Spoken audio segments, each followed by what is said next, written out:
Yahweh,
Yahweh, Yahweh, Yahweh.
पीछे नहीं हटना, ठीक है? तो हम मिलकर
Free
तेरे इस बड़े प्रॉमिस के लिए तेरी शुक्रगुजारी करते हैं। आग हो या तूफान हो या हमारे खिलाफ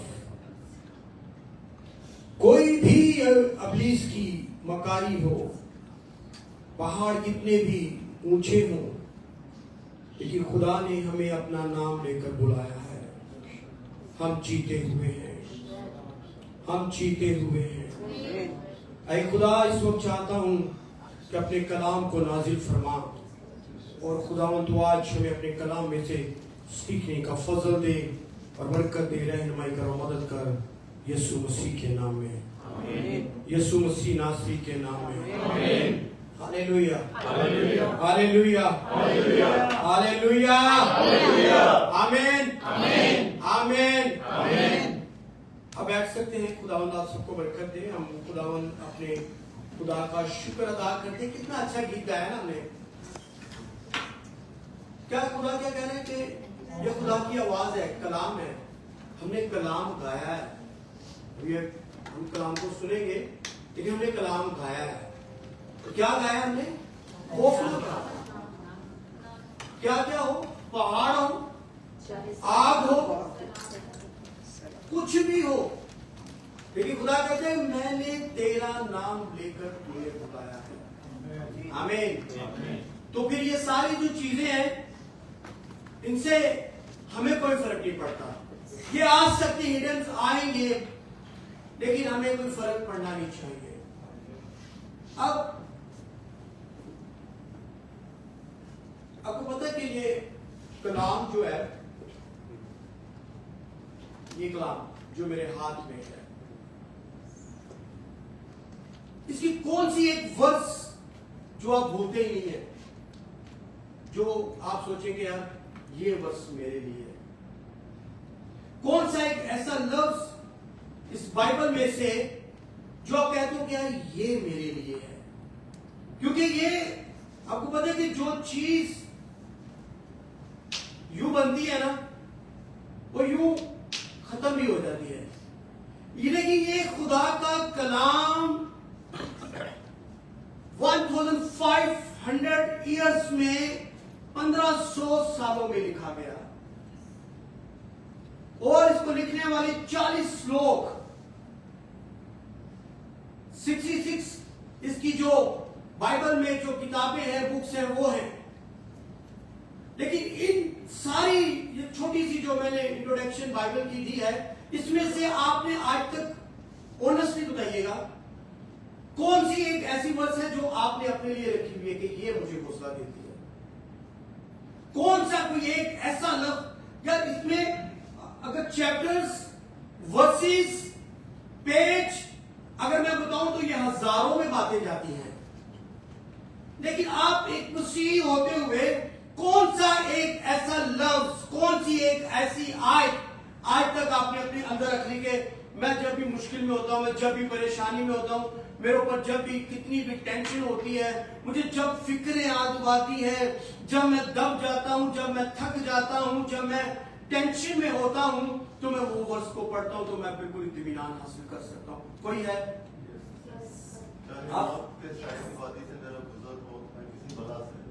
आप इस बात को, ये तो आपकी होगी, और कोई बताए? और ये आप करते हैं? आप करते हैं? Very good. इसके अलावा खुदा के बगैर कुछ नहीं। हाँ, हो सकता है। और कोई? जब मेरे दिल में फिक्रों की कसरत होती है तो तेरी तसल्ली मेरी जान को शाद करती है। तेरी तसल्ली मेरी जान को शाद करती है। और कोई? सो तू बेदिल ना हो, क्या मैंने तुझे हुक्म नहीं दिया? खौफ ना खा, बेदिल ना हो, खौफ ना खा, बेदिल ना हो, मजबूत हो जा, जहाँ जहाँ तू जाएगा मैं तेरे साथ रहूंगा। आमीन। ये कलाम असल में आपके ईमान को जाहिर करता है कि मैं बेदिल हूं, मैं थका हुआ हूं, मैं फिक्रों में हूं, और मैं जानता हूं कि मैं खुदा के बगैर कुछ नहीं कर सकता, ना कर सकती। आमीन। तो ये अगर आप इस कलाम को जैसे पढ़ेंगे, इसको और अपने अंदर लेंगे, तो याद रखिए कि आपको कोई मुश्किल होगी। ईमानदारों के लिए मुश्किलें हैं, ईमानदारों के लिए परेशानियां हैं, लेकिन खुदा उन परेशानियों में से अपने कलाम के मुताबिक आपको निकाल लेता है। आमीन। कितने भी हो, कितनी भी आप सोचेंगे यार नहीं बात सब खत्म हो गया, लेकिन वहीं से खुदा भलाई के काम को शुरू कर देता है। आमीन। इसीलिए हमें उन वादों को याद रखना है जो खुदा ने अपने लोगों के साथ किए हैं। मेरे साथ खुदा के कलाम में से ज़बूर की किताब निकाले, और कोई यहां पे ऐसा कोई शख्स बैठे जिसको कोई भी फिक्र ना हो, मैं आपके हाथ देखना चाहूंगा, जिसको कोई भी फिक्र ना हो। सिर्फ 2 बंदे जिनको फिक्र है, और होनी भी चाहिए, बाकी सब रिलैक्स, कोई फिक्र नहीं जिंदगी में। फिक्रे तो है और हाँ, फिक्रे देखिए, जब हम डिक्लेयर करेंगे ना कि फिक्रे हैं और खुदा निकालता है, तो खुदा निकालेगा, क्योंकि फिक्रों को सिर्फ वही फिक्रों से हमें निकाल सकता है। फिक्रे हैं, लेकिन ये फिक्रे क्यों बनी हुई है? क्योंकि हमने अपने दिल का हाल अपने खुदा को नहीं सुनाया। अब जानते हैं कि हमारा उठना बैठना खुदा जानता है, लेकिन ये जरूरी नहीं है, जरूरी तो है, लेकिन ये नहीं है कि अगर हमने वो खुदा हमारा उठना बैठना जानता है तो हम खास बातें खुदा के आगे रखें, और जो हमारी पोशीदा बातें हैं जिनसे हम शर्माते हुए भी उसके आगे नहीं रखते। लेकिन खुदा कहता है कि अगर हमारे बच्चे जो हैं अगर हमें कुछ बोले तो क्या हम नहीं करते? करेंगे ना, करते हैं ना। इसी तरह खुदा के आगे भी जब हम अपने दिल को उंडेलते हैं तो खुदा हमारी दुआओं को सुनता है। आमीन। दाऊद नबी ज़बूर की किताब ज़बूर 62 वर्स नंबर 1, मेरे साथ साम 62 वर्स नंबर 1 खुदा के कलाम में से निकाले, और खुदा के कलाम में लिखा है, आए सब मिलकर पढ़ते हैं। ऐ लोगों, हर वक्त उस पर तवक्कुल करो, अपने दिल का हाल उसके सामने खोल दो। खुदा हमारी पनाहगाह है। आमीन। अब ज़बूर में दाऊद क्या कह रहे हैं कि ऐ लोगों, कौन से वक्त में? हर वक्त में क्या करो? उस पर तवक्कुल तो हमारा है ही है, लेकिन आज मैं आपको ये सिखाना चाहता हूं, बोलना चाहता हूं, अपने दिल का हाल खुदावंद के आगे हम खोल दें। कोई भी सिचुएशन में हो, किसी भी सिचुएशन में हो, कोई भी मुश्किलात का सामना हो, कोई भी नेगेटिविटी, कोई भी पॉजिटिविटी, कोई भी कुछ भी हो, हम खुदा के आगे रख दे कि खुदा इस को सॉल्व कर, तो खुदा आपको उस मसले से निकाल लेगा, क्योंकि वो हमारी पनाहगाह है। पनाहगाह पता क्या होती है? हाँ, क्या? छुपने की जगह ना, जहां पे हम अपने आप को महफूज समझते हैं, जो हमें लगता है कि हम अभी पूरे तौर से महफूज हैं और इब्लीस की ना निगाह जा सकती है, क्योंकि हम यीशु के बर्रे के लहू में कवर है। आमीन। वो पनाहगाह में लिखा है, क्योंकि दाऊद क्या कह रहे हैं कि अपने दिल का हाल उसके सामने खोल दो, खुदा हमारी पनाहगाह है। हमने आज तक उसके सामने अपने दिल का हाल, जैसे एक ईमानदार को, एक बेटे को या बेटी को बयान करना चाहिए, हम नहीं करते। हम सिर्फ रटी रटाई जो हमारी दुआएं हैं, जो हम जिस पैटर्न से जो जिंदगी गुजार रहे हैं वही गुजार रहे हैं। हमारी फिक्रें बहुत सी हैं, लेकिन हमने आज तक उसको अपनी फिक्रें भी नहीं दी। हम बोझ तले दबे चले जा रहे हैं, हम फिक्रों में फंसते चले जा रहे हैं, लेकिन हम अपने आप को उसके हाथों में दे नहीं रहे। हमने अपने दिल को खोला ही नहीं है। अगर हम दिल को खोलेंगे नहीं तो याद रखें कि हम उसकी ब्लेसिंग को ले नहीं सकते। और मैंने शुरू में क्या कहा है कि कितने वर्सेस हैं, कितने चैप्टर हैं, कितने लोगों ने बाइबल लिखी, किस तरह से बाइबल लिखी गई, लेकिन हमने उसके कौन से कलाम पे अमल किया, कौन से कलाम को अपने दिल में रख लिया ताकि हम उस तसल्ली को बांट सके और इब्लीस को शर्मिंदा कर सके। अगर नहीं है तो आज खुदा शायद मुझे इस्तेमाल करके आपको यह सिखाना और बताना चाहता है कि ऐ मेरे बेटे, तू मेरे कलाम को अपने दिल में रख ले, तो मेरा ईमान है कि आज आप बरकत पाएंगे। आपको पता है कि खुदा के कलाम में जब तक हम अपने दिल को नहीं खोलेंगे हम उसकी ब्लेसिंग को नहीं ले सकते, क्योंकि इब्लीस ने हमारे मुंह को क्या कर दिया। कई साल गुजर गए। अल्काइना जो हन्ना का आदमी था, उसकी एक दूसरी बीवी भी थी, उसकी औलाद भी थी, लेकिन वो जिसकी औलाद थी वो उसको चढ़ाती रहती थी। अभी सोचे थोड़ी देर के लिए जिसकी औलाद ना होती हो तो वो, मुझे नहीं लगता कि वो ये मांगे कि खुदा मुझे औलाद दे ताकि मैं औलाद वाली हो जाऊं, और वो किसी को नहीं देना चाहेगी, इवन कि वो खुदा को भी देना नहीं चाहेगी। राइट और नहीं देना चाहेगी। अब थोड़ी देर के लिए सोचे इस बात को। लेकिन हन्ना ने, मतलब हन्ना, मुझे ऐसे फील हुआ जब मैंने कल रात को पढ़ा तो मुझे इस तरह से फील हुआ कि शायद हन्ना की बेचैनी इतनी बढ़ चुकी थी, उसने यही कह दिया कि खुदा तू मुझे दे दे, मैं तेरे को दे दूंगी, लेकिन मुझे एक दफा मां बना दे, है ना। राइट और ऐसे ही है ना। क्योंकि कोई जिसके इतने साल गुजर चुके हो उसकी औलाद हो जाए, वो कैसे औलाद देगी।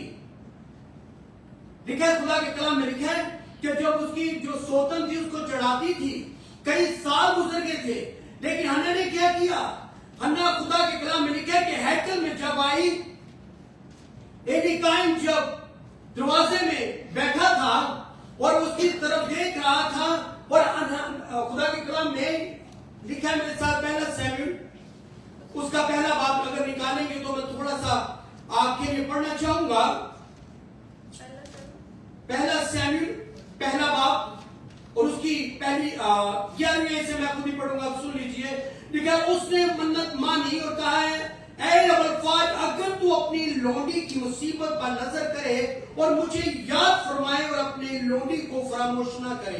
क्या कह रही है कि तेरी खुदा तेरी एक नजर तो पड़ जाए मेरे ऊपर, कम से कम मेरी सोतन जो मुझे ताने दे रही है, मुझे जो चढ़ा रही है, जिसके बेटे हैं, मेरा कोई भी नहीं है। खुदा आगे क्या लिखा है कि और उसने मन्नत मान ली उस टाइम पे और कह दिया कि अबलफाज, अगर तू अपनी लोंडी की मुसीबत पर नजर करे और मुझे याद फरमाए और अपनी लोंडी को फरामोश ना करे और अपनी लोंडी के फजल नरीना बख्शे, तो मैं उसे जिंदगी भर के लिए खुदा उनको नजर क्या करूंगी, नजर कर दूंगी, उस तरह उसके सर पर कभी ना फिरेगा। और जब वो खुदा उनके हजूर दुआ कर रही थी, जब वो दुआ करती चली जा रही थी, जब वो रोती चली जा रही थी, यहाँ पर खास से एक बात लिखी है कि जब वो जो एली काहिन था उसने क्या कह दिया, उसने कहा कि लगता है कि ये नशे में है, क्योंकि उस टाइम पर औरतें पीती भी थी और उसने सोचा कि ये शायद कोई ड्रग्स लेकर आई है। और एली काहिन ने कहा कि लगता है कि इसने पी रखी है। और उसने, और हन्ना ने क्या कहा था, क्योंकि खुदा के कलाम में लिखा है वो उसकी आंखें बंद थी और वो उसकी आवाज भी नहीं कर रही थी और उसके सिर्फ होंठ हिल रहे थे। जब उसके होंठ हिल रहे थे तो उसने कहा कि इसने शायद पी रखी है। सो एली ने उससे कहा कि तू कब तक नशे में रहेगी, अपना नशा उतार। 15वीं आयत, हन्ना ने जवाब दिया, नहीं ऐ मेरे मालिक, मैं गमगीन औरत हूं, मैंने ना तो मैं ना कोई नशा पिया, पर खुदा उनके आगे अपना क्या किया है, अपना क्या किया है, उसने अपना सारा दिल उंडेल दिया। खुदावन, मैं इतने सालों से मेरी शादी हुई है, मेरे आदमी की दूसरी बीवी में से बेटे भी हैं और उसको शायद हन्ना का जो आदमी था हन्ना से प्यार तो जरूर करता था, लेकिन वो अपने अंदर कोई कमी फील करती थी। उसको पता था क्योंकि उसको चढ़ाती थी उसकी जो सोतन थी। लेकिन आज ये वक्त था कि हन्ना ने अपने दिल को उंडेल दिया, हन्ना ने अपने दिल को खोल दिया। तो फिर खुदा ने क्या किया था, खुदा ने फिर उसको बेटा दिया। आमीन। और बेटा कौन सा दिया?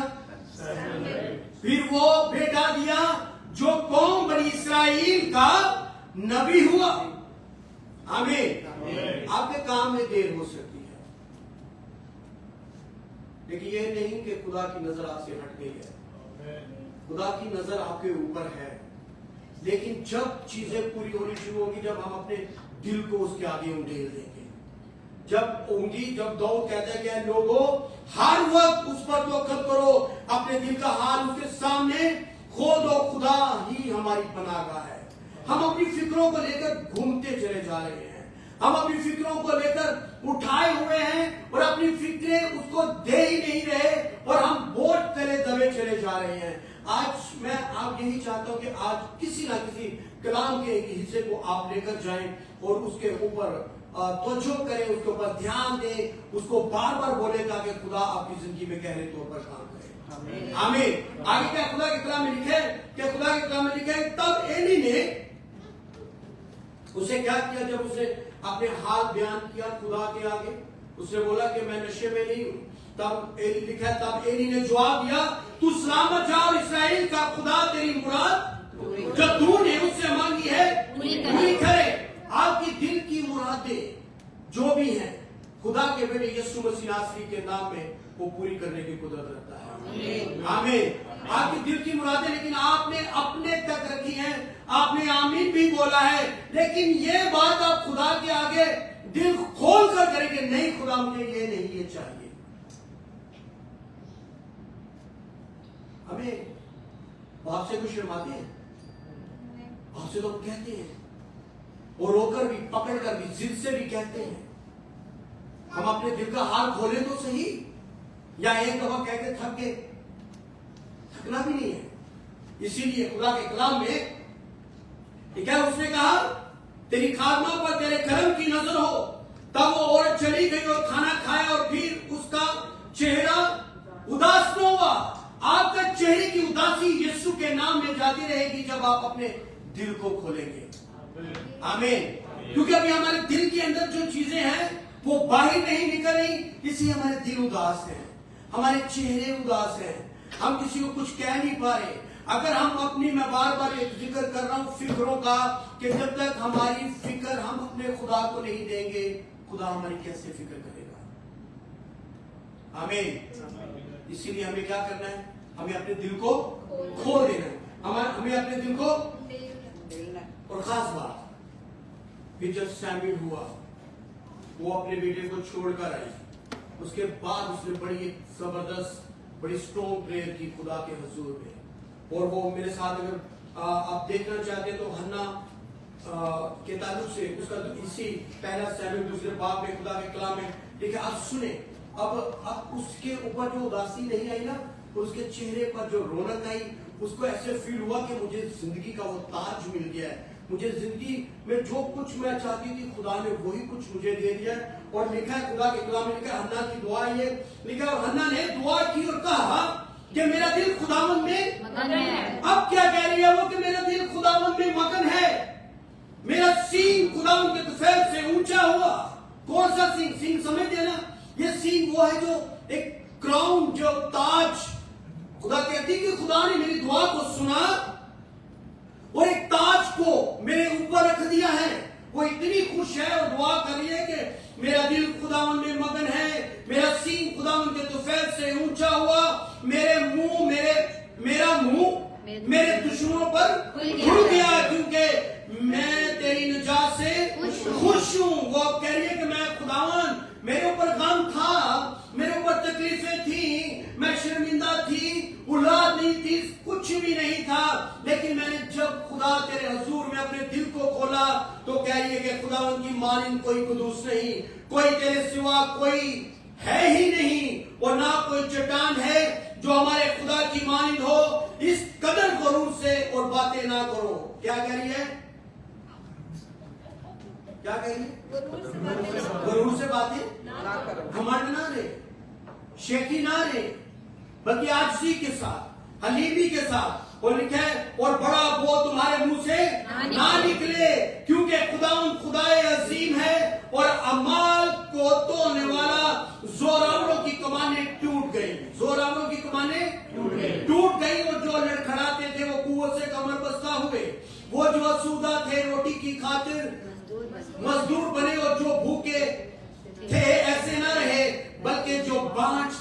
उसके साथ हुए।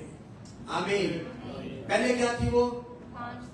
बांझ थी, कोई औलाद नहीं थी, औलाद हो ही नहीं रही थी, उसका रहम बंद था।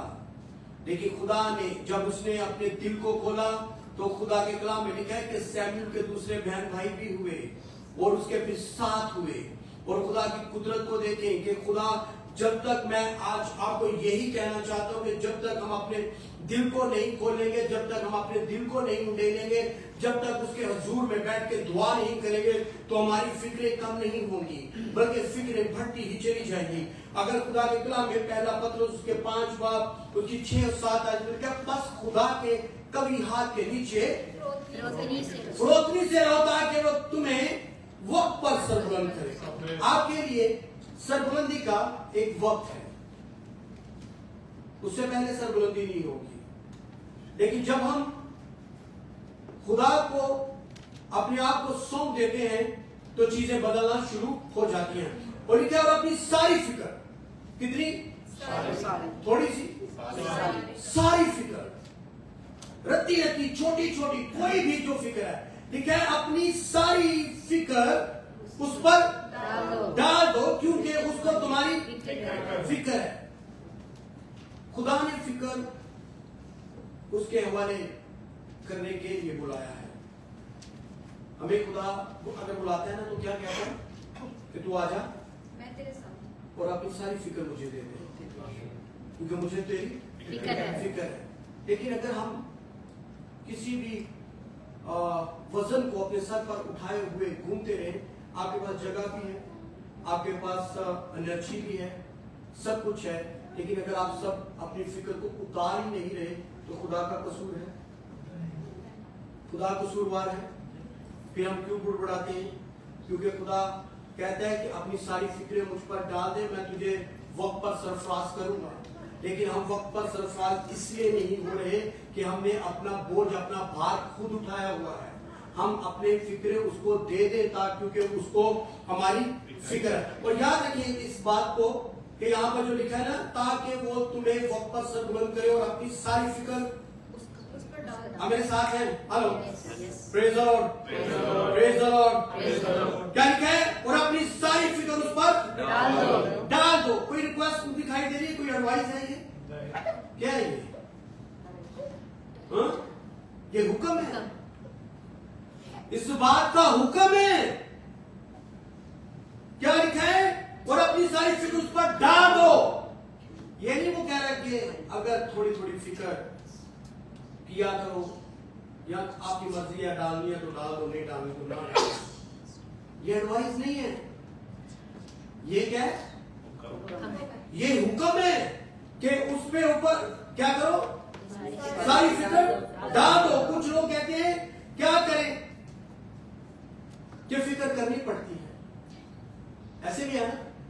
क्या करेंगे? फिक्र अगर करनी पड़ती है तो फिर वो आपको करनी पड़ती है, फिर खुदा का कोई लेना देना नहीं।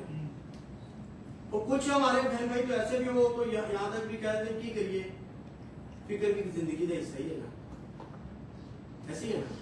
लेकिन ईमान की अगर बोली बोलेंगे, ईमान से अगर पढ़ेंगे, अगर ईमान से चलेंगे तो फिक्र का कॉन्सेप्ट जो है वो मसीहियों के लिए, मसीही के लिए नहीं है। आमीन।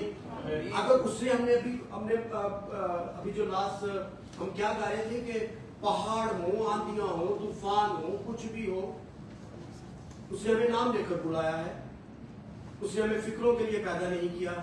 आज हमें चाहिए कि हम अपनी सारी फिक्र उसको दे दें। आमीन। क्योंकि हमें ही नहीं ये कहना कि नहीं फिक्र जिंदगी का हिस्सा है, हम फिक्रों को साथ लेकर नहीं चल सकते। क्योंकि मैंने क्या कहा कि कुछ लोग क्या कहते हैं, क्या करें, फिक्र करनी पड़ती है, फिक्र होनी चाहिए, फिक्र नहीं होनी चाहिए।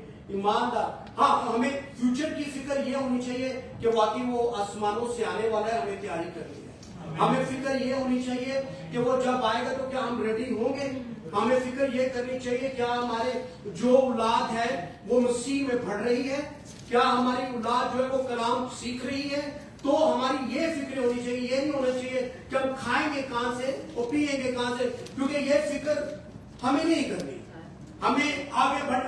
अब मेरे साथ एक यहां पर जरूर लगा दीजिए, फिलिपियों 4 बाब उसकी 6 और 7वीं आयत, 6 और 7वीं आयत। इस वर्ष को हम देखेंगे। अगर फिक्र ना करें तो क्या करें? हेलो, अगर फिक्र ना करें तो क्या करें? आए हम सीखेंगे इस बात को कि अगर फिक्र ना करें तो क्या करें। हम अगर अपने दिल को खोलेंगे नहीं तो याद रखिए कुछ होगा नहीं। फिलिपियों का खत उसका 4 बाब उसकी 6 और 7वीं आयत मैं आपके सामने खुदा के कलाम में से पढ़ूंगा। ठीक है, किसी बात की फिक्र ना करो। क्या? किसी बात की फिक्र ना करो। आप अपने साथ वाले को कह सकते हो किसी बात की फिक्र ना करो। फिर वापिस उसको देख के बोले कि किसी बात की फिक्र ना करो। हर एक बात में तुम्हारी दरख्वास्ती और दुआ और मिन्नत के वसीला से शुक्रगुजारी के साथ खुदा के सामने अब करना क्या है? अगर फिक्र नहीं करें तो क्या करें? दुआ करें, दरख्वास्तें करें और एक और लफ्ज लिखा हुआ है शुक्रगुजारी नहीं, दुआ गौर से पढ़े। मिन्नत मिन्नत। अभी मिन्नत क्या होती है? मिन्नत क्या होती है? मिन्नत मतलब इल्तिजा और बार बार किसी को कहना। कई दफा तो इजीली समझने के लिए मेरे दिमाग में आ रहा कि अगर जैसे हम कहते हैं ना जरा बदल मिलता नहीं इस तरह है ना, तू लेना देना वो कुछ हो कहते यार ये तो मिलते ही करता रहा यार। हम कहते हैं हमने कितनी मिलते करनी सुन नहीं रहा, ऐसे है ना। इसीलिए कहता है कि मिन्नतें करो। मिन्नत यानी कि बार बार दुआ करो। एक काम नहीं हो रहा उसके लिए दुआ करो, दूसरी दफा भी नहीं हुआ, तीसरी दफा दुआ करो, दरख्वास्तें करो, दुआ करो, दुआ पे दुआ करो, दुआ पे दुआ करो। क्योंकि अगर दानियल की दुआ रुक सकती है तो क्या हमारी रुक सकती है? हम दानियल से ज्यादा अच्छे हैं। हमें क्या हमारे साथ हमारे माहौल में हमारी जिस जगह पे हम रहते हैं उस फिजा के अंदर कौन कौन सी चीजें हमें नहीं पता, इसलिए दुआ रुक सकती है। 1 दफा नहीं करे, 2 दफा नहीं करे, 10 दफा नहीं करे, 50 दफा नहीं करे, 100 टाइम आप दुआ करें ताकि आपकी दुआ सुनी जाए आसमान पर और आपकी फिक्रें खत्म हो जाए। आमीन। क्योंकि खुदा के कलाम में मैं वापिस एक दफा पढ़ने लिखा हूँ 6 आयत से, किसी बात की फिक्र ना करो बल्कि हर बात में तुम्हारी दरख्वास्तें दुआ और मिन्नत के वसीला से शुक्रगुजारी के साथ सामने पेश की जाए। यानी कि फिक्रें उस पर ऊपर डाल दे और शुक्रगुजारी शुरू कर देंगे। खुदा तेरा शुक्र हो कि तूने मेरी दुआओं को सुना है, तूने मेरी फिक्रों को खत्म कर दिया है। मेरे पास खुदा दुनिया फिक्रों में है लेकिन तूने मुझे बहाल कर रखा है। आमीन। तो वो सारी चीजें जो हैं वो यीशु के नाम में क्या होंगी? खत्म हो जाएंगी। अच्छा, जब मिन्नत करते रहेंगे, बार बार दुआ करते रहेंगे, फिक्रें खत्म हो जाएंगी और आसमान से इत्मीनान आएगा। 7वीं आयत देखेंगे खुदा के कलाम में से, तो लिखा है तू खुदा का इत्मीनान। आप मुझे बताएं, मुझे सिखाएं क्या लिखे? जो समझ से बिल्कुल वाहिर है तुम्हारे दिलों ख्यालों को उसी यीशु में महफूज रखे। अब क्या करना क्या है? फिक्रें उसके ऊपर डाल देनी है, मिन्नत समाजत करते रहना है, दरख्वास्तें करते रहना है और फिर वो हमारी फिक्रें उठा लेगा और आसमान से इत्मीनान आएगा। आमीन। कहां से आएगा? आसमान से। और ये सारी बातों के बाद शुक्रगुजारी साथ में जरूर रखी गई है। फिलिपियों की कलीसिया को पौलुस रसूल लिखते हुए उसने साथ में इस बड़ी खूबसूरत आयत मैं एक दफा फिर आपके साथ पढ़ना चाहूंगा, गौर से सुन लीजिए। लिखा है किसी बात की फिक्र ना करो। अगर कोई आज फिक्रमंद है तो उसके लिए फिर एक दफा दोहराना, किसी बात की फिक्र ना करो बल्कि हर एक बात में तुम्हारी दरख्वास्तें दुआ और मिन्नत के वसीला से शुक्रगुजारी के साथ खुदा के सामने पेश की जाए। खुदा के सामने पेश की जाए तो खुदा का इत्मीनान जो समझ से बिल्कुल बाहर है तुम्हारे दिलों में ख्यालों को मसीह यीशु में महफूज रखेगा। आमीन। आमीन। अब आपको पता है कि इस औरत के 12 बरस से खून जारी था। उस औरत का बाइबल मुकद्दस में नाम दर्ज नहीं है। बहुत से मौजात हुए, बड़े बड़े मौजात हुए, जिनमें सबसे बड़ा मौजा लाजर का 4 दिन का उम्र था। लेकिन इस 12 बरस वाली जो औरत थी, इसका नाम मेंशन नहीं हुआ। सामरी औरत थी, उसको उसके इलाके के हिसाब से सामरी बोला गया। बैते हस्दा का जो मौजज़ा है, और उसके बाद बहुत से और भी मौजे हुए। जो अंधा था, और उसके अलावा भी कोई एक आध आप बता सकते हैं? जैसे 38 बरस वाला था, इनके नाम मेंशन नहीं हुए। क्योंकि कभी कभी हमें उन सारी चीजों को अपने माइंड में रखते हुए दुआ करनी है कि खुदा, वो 12 बरस वाली जो औरत थी, उसमें मैं अपने आप को रखूं या आप में से किसी को रखूं, तो हम कह सकते हैं कि खुदा मेरी तकलीफ इतनी लंबी हो गई है। लेकिन उसने एक काम किया था। लिखा है, खुदा के कलाम में लिखा है कि वो दौड़ती हुई, डरती हुई, छुपते छुपाते, एफर्ट भी है, डरी भी हुई है, क्योंकि नापाक थी, शरीयत के मुताबिक उसको हाथ भी लगा सकती थी, लेकिन वो वहां तक पहुंची। और जब उसे छुआ तो यीशु ने क्या कहा? मेरे अंदर से कुव्वत निकली है। यीशु ने कहा, रुक जाओ, कोई है जिसने मुझे छुआ है, ईमान से छुआ है। अब मैं ये जो आपको थोड़ा सा मैंने बताया कि जब किसी कैरेक्टर का नाम नहीं लिखा गया, उस पे हम अपने नाम को भी मेंशन कर सकते हैं। क्या है खुदा, तूने 38 साल वाले को, खुदा तूने उस वो जो कुबड़ी औरत थी उसको सीधा कर दिया था। 38 साल हो चुके थे, उसने आसमान को पता नहीं देखा था या नहीं देखा था। 38 साल हो चुके थे, वो सिर्फ जमीन के जरों को देख रही थी। 38 साल हो चुके थे कि वो बीमारी में पड़ी हुई थी, कोई कुछ भी नहीं था। अगर आज हम सोचते हैं कि खुदा फलां फलां फलां जो नाम है उस 38 साल वाली को तू कर सकता है, तो क्या तू मेरी जिंदगी में उस कलाम को पूरा नहीं कर सकता? खुदा कर सकता है। आमीन। खुदा अंधों को यीशु मसीह आंखें दे सकता है, तो हमारी आंखों को रूहानी आंखें खोल सकता है, ताकि हम कलाम को समझ सके, ताकि कलाम पे हम अमल कर सके, ताकि हमारी जिंदगियों से खुदा का बेटा यीशु मसीह जो नासरी है वो इज्जत और जलाल पाए। अगर हम थके हुए हैं तो हम कलाम को क्लेम क्यों नहीं करते? अगर हम थके हुए हैं तो हम क्यों नहीं कहते कि खुदा के कलाम में लिखा है कि ऐ थके मांदे लोगों मेरे पास आओ, मैं तुम्हें आराम दूंगा। हम कह सकते हैं कि खुदा तेरे कलाम में तो लिखा है कि ऐ थके मांदे बहुत से दबे हुए लोगों मेरे पास आओ, मैं तुम्हें आराम दूंगा, मैं तुम्हें निकाल नहीं दूंगा बल्कि आराम दूंगा। हम कलाम को हम मेडिसिन पर यकीन करते हैं कि अगर हमारा सर दर्द है तो हम पैराडोल खाएंगे तो ठीक हो जाएंगे। बहुत सी मेडिसिन हैं जो मुझे भी नाम नहीं पता कि हम ये खाएंगे तो ये ठीक होगा, ये खाएंगे तो ये ठीक होगा। लेकिन इस कलाम में मुकद्दस में जो मैंने शुरू में आपको बयान किया है कि हमने कौन सी इसकी वर्ष को लिया हुआ है, कौन सी एक ऐसे लफ्ज को या आयत को लिया है कि जो हमारी जिंदगी में पूरी हो। अगर हम बीमार हैं तो कौन सा कलाम पढ़े, अगर हम बोझ में दबे हुए हैं तो कौन सा कलाम पढ़े, हम क्या करें ताकि जैसे हम अगर हम पता है इब्लीस जो सबसे बड़ा हथियार उसका क्या है? इब्लीस का जो सबसे बड़ा हथियार है वो हमें डराता है, हमें खौफ में डाल देता है। हमारे फ्यूचर का खौफ, हमारी जॉब का खौफ, हमारी औलाद का खौफ, हमारे आगे बढ़ने का खौफ, हमें सोने नहीं देता, हमें डिप्रेशन में लेके चला जाता है। और खुदा के कलाम में क्या लिखा है? यशायाह की मार्फत, जो मैं पूरी बाइबल मुकद्दस में हर एक इसका जेर जबर, इसका जो डॉट भी है, हम सब पे ईमान रखते हैं।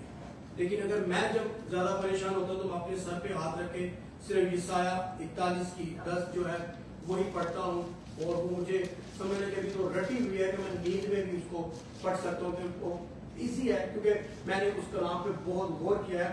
और क्या लिखा है? तू मत, मैं तेरे साथ हर आसान हूँ, क्योंकि मैं तेरा खुदा मैं तुझे जोर बख्शूंगा और मैं यकीनन तेरी खुदा क्या कह रहे हैं कि मैं यकीनन तेरी मैं यकीनन तेरी मदद करूंगा। उसका मदद का वादा है, लेकिन हमने क्या उससे मदद मांगी? क्या हमने अपनी फिक्रें उसको दी?